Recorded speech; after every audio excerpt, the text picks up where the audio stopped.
it's good that we're watching from Gibraltar.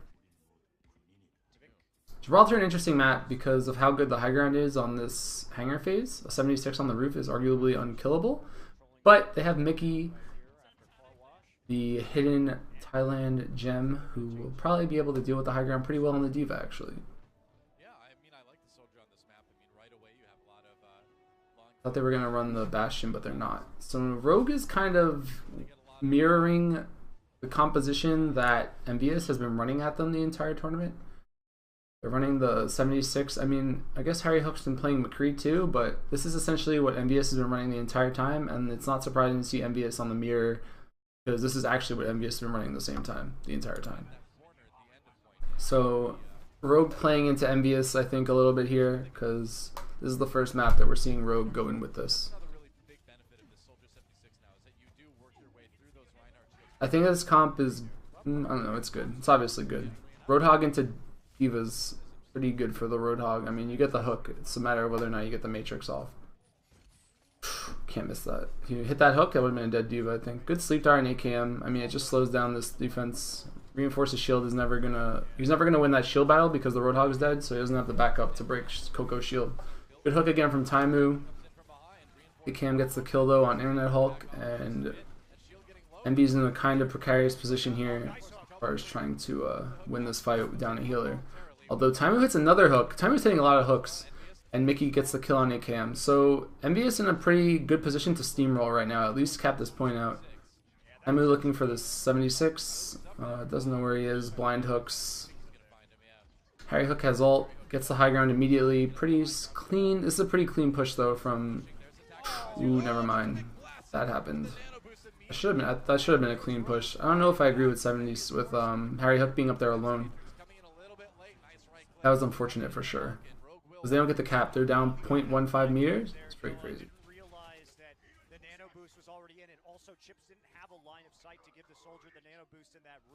Harry got slammed, but it's because of nano boost versus no nano boost. That's unfortunate. That slows down their push quite a lot. MVS has a lot of ults though. They can do it right back. I mean, they're not close to nano boost, but they can nano boost the Diva. They can nano boost the Reinhardt. They can nano boost the whole hog if they want. But Taimu's in. It's a crazy fight. Taimu whiffs the Earth Shatter. They nano boost. Are they throwing? What's this 3-2-2 shit? Mickey gets a kill on Tavik. They nano boosted the Diva, but they didn't. Like, Taimu just fed there. If they nano boosted Taimu, they probably could have won that fight pretty straightforward. They could have nano boosted the Roadhog, broken the Reinhardt shield, and then Coco comes in for the Earth Shatter. But they kind of did it backwards, and Taimu got farmed. And Taimu didn't even ult, so mistakes from NBS for sure there. Now now Harry has this attack visor, but they're burning clock right now. They need to wait for Chips to get ult, I think. They need to like take a dry push right now, because this is a hard push to take unless they get some crazy kills. Good damage from Harry there on Tavik, just pushes him back a little bit. Reinforces shield is already broken. They pop whole hog, sound barrier, and nano boost at the same time. Rogue popping way too many ults here for arguably no reason. I mean, Rogue was going to win that fight no matter what, but the fact that they forced out both support ults is a pretty big deal for the side of MVS. Like, this next fight will be a little bit easier for them. AKM also just kind of, like, he heals there, but is it worth it? I don't know. I guess it's worth it because he lives. Now this is like crunch time for NBS. This is match point for Rogue. If they don't win on this push, they're probably going to lose the map. I mean, they're definitely going to lose this map. So it comes down to whether or not Coco gets an Earth Shatter, to be honest with you. At the same time, though, Rogue doesn't have any ults to play with. And Chips is pretty close to his ult. So Harry just kind of dives in here. He has attack visor. They need to nano him soon. Diva ult kills wins. Interesting. Breaks the Reinhardt shield. Good push from MVS here, but it would have taken a miracle for them to have lost that push, to be honest with you. They had so many ults banked. Be getting chased? 2 HP. That was close. Mickey's on his case right now. Good push from NVS, but again, Rogue burning the sound barrier and the nano boost at the same time. If they had either of them, maybe they win that fight and then they win the map. Mistakes for sure. Good Earth Shatter, but he forced out the Earth Shatter from Reinforced to stop a spawn camp. They get the team wipe here, but it was pretty expensive of a team wipe, to be honest with you. Because now Coco's ahead on the Earthshatter count, and they're going to try to play from the high ground, but the only hero that they have on the high ground is the 76 that really does anything. So they can kind of deathball the cart a little bit on Envious, I think. It looks like Harry's going to switch heroes. Or no, they're just going to go upper. But the defense matrix is so good against what Envious is trying to do, or not what Envious is trying to do, what Rogue's trying to do, because if the 76 shoots down and the D.Va just holds right click, then they can't really do that much damage. Zoning ult from... What is going on right now? They're playing so aggressive, I think, for, like... Okay. The way that this combo ideally would work is you nano boost the 76 and you force all of them to go hide, and then while they're hiding you D.Va ult from behind, right? So you nano boost the attack visor from the top of the ship. Their entire team will back up into the doorway up here. Like there's like the ledge right here, and then there's the doorway. So their whole team will back up through this doorway because they want to dodge the attack visor. You don't even have to nano boost. And then while they're backing up, you like sneak in the lower door with the D.Va, and then you throw the mech suit at them while they're backing up through this doorway. And like that's how you would ideally take this fight if you're Rogue. That's like obviously very far ahead thinking and would require a decent amount of timing and like practice, or at least like someone would have to consciously make that decision. But what they do here is they just throw the D.Va ult at the ledge, and then all of Envy just back up, and then they pop nano boosted attack visor when everyone's already through the door. Like they maybe get one kill here on Harry, which is good, but alright, whatever. You just traded a kill for 3 ultimates. Definitely favors Envy. So quickly, Envy is just trying to push, but it's so hard. It's just kind of a brawl right now. But Envy's getting their ults economy back. Now they have sound barrier. Rogue has sound barrier too, but they have no ults really to carry with it.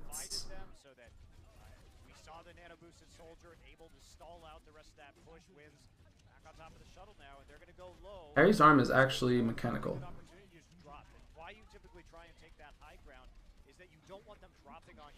So Winds just kind of dives into them. I mean, they sound barrier and take a fight with just sound barrier, but this counter sound barrier comes out, and then Chips gets a kill on ACAM.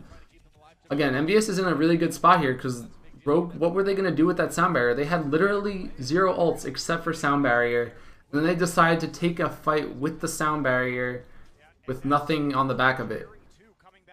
I don't know what this decision making is. Like if they had whole, I mean the whole hog they had, but whole hog is not really something you combo with sound barrier. It's like, okay, you have whole hog.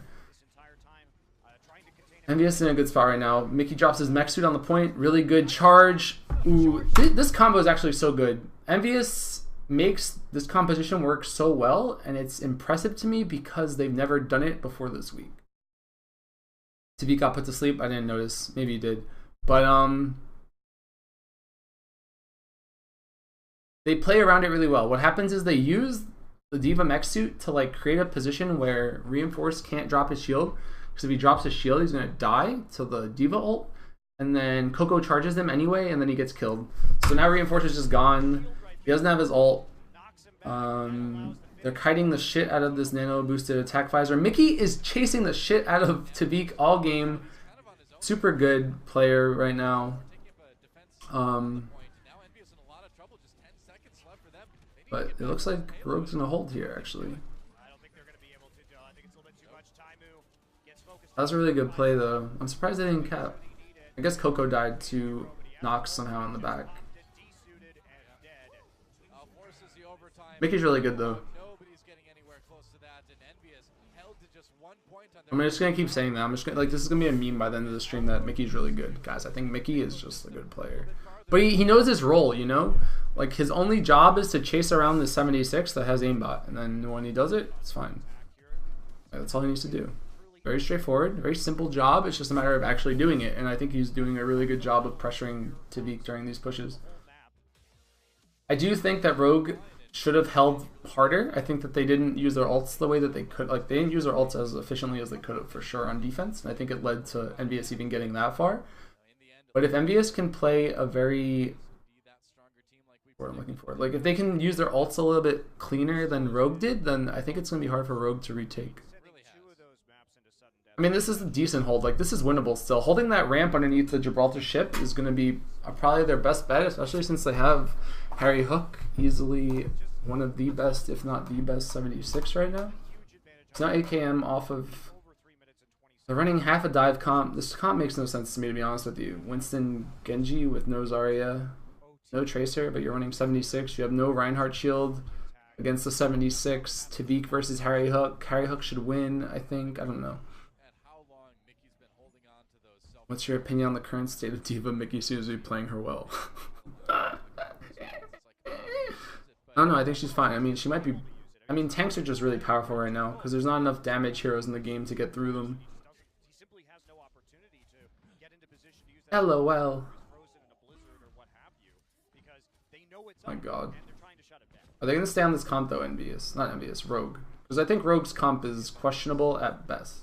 Again, if all you have to do is cap 2 points, and they're not running Zenyatta, go for the Hanzo and get the Zarya and just win the point with the Hanzo Zarya. Like, go back to the fundamentals of Overwatch. Just get the Gravitons and win the game. Gravitons eventually win you the game. As long as you don't beef the Gravitons. All it takes is one good Graviton to cap a point.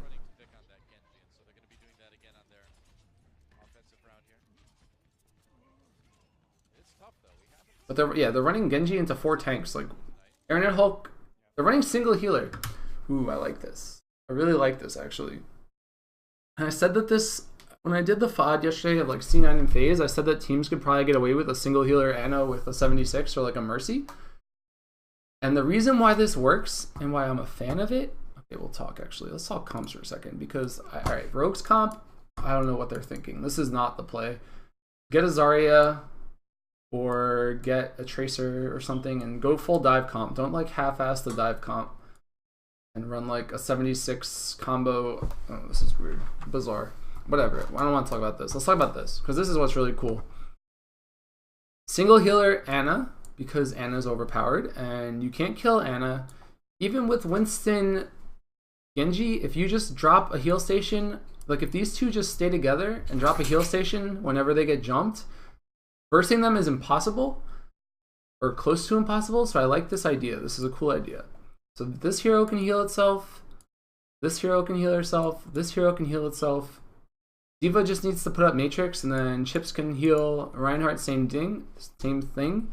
There's a health pack here, there's a health pack here, and there's a health pack here. Like, there's a lot of health packs for defense on this map. This is the trifecta of health packs. So, you'll see here they have the Reinhardt, like, positioned here, so the health pack is kind of his on this side. They have the Winston and the Diva up top. Aaron at Hulk on his signature Winston, Mickey on his signature Diva. Like, everyone's playing their best hero, arguably, except for Taimu on the Roadhog instead of, like, McCree. But this is a good concept and it makes sense. So whatever, man. If you're running 3 tank, do you want a Zen or an Ana? You probably want a Zen, or you want an Ana rather, because the healing is better. But you see, like, they recognize what's going on and they're probably like, okay guys, let's just go dive them. But you can't really dive them because Harry Hook is a god. So Harry Hook kills Tavik. Taimu goes down, but he takes a trade with him and now Mickey is like, get off my high ground. And this is cool too, because he's literally just using the shift to push people off of that high ground, and it's just super annoying. Like, he can just sit up here forever, arguably. If someone comes up, he just bops them off. This is a good strategy. This is like a well thought out. They're executing it. Mickey's just going to sit up there. I like the swap for Internet Hulk back onto the Winston. I mean, again, they have that off healing with the Soldier 76, and, why not put Internet Hulk on his best hero? It's do or die. You gotta make. See, Mickey just pushes him off. So if he gets the kill on Harry Hook, this should be their push, but they get the nano. They trade nano boosts. Diva kills reinforce. Good hook from Taimu. Clutch plays from Taimu. If Taimu doesn't die right here, they'll hold. If Taimu died there, they probably lose straight up. Actually, that was super good from Taimu. Actually, huge plays, like massive plays. Mickey kites the shit out of AKM and holds. Good plays actually from everyone. And Tavik switches to Tracer to try to end the point. But I feel like he had Dragon Blade, didn't he? He was close to Dragon Blade. I don't think he used it that last fight. Maybe he did, but now they're running a Tracer into this. And Tracer is arguably the worst hero you could pick into this composition because they're not running Zarya. There's no Pulse Bomb. I think Tavik's going to switch again. I expect him to switch again. Yeah, he goes back to Genji. Like, he had the Dragon Blade. He just gave it up for no reason, I think. I'm pretty sure he had it. But, Taimu clutching and big plays from Taimu. That one hook actually just won them this point. They would have lost if Taimu died for sure. Now they're overloading on Harry and Chips. And look at, alright, Harry dies, but it takes a while. AKM pops aimbot. Internet Hulk pops Primal Rage. They trade. This is cool. I like this strategy. Both teams trade Earth Shatters. Clutch from Mickey. Reinforces dead. And if Harry Hook can get back to this fight, it's a big deal because he has aimbot. But Mickey's just stalling the shit out of this cart. And you can kind of see the problem with Rogue's comp. They don't have damage to kill this diva. Like, look how tanky Envious's comp is, and then look at the damage output on Rogue. Genji against 4 tanks, like, why? First of all, why? Second of all, you have wins on Winston, not really his strongest hero. He's getting farmed by Mickey. Mickey's just doing whatever he wants. And then you have to kill Taimu. So they don't have a tank killer. They don't have burst, per se. They have Winston. But Envious's comp, I think, is just way too beefy for Rogue to even deal with. And you're kind of seeing that here where Mickey just keeps surviving really long, and then Harry Hook didn't even need the aimbot there. Did you see that? Like, that was just his crosshair. Now they switch to Zarya with 50 seconds left. They could have gone Zarya earlier. But they didn't. I don't know. Like, they're trying so hard to, like, not win. It's weird. But Tavik's still playing Genji into 4 tanks, and there's like a Winston that automatically counters him, and then you could argue that Harry Hook also counters him. And look at this play. Mickey, this is just so well executed. He's just literally sitting up there, and every time they push up, he just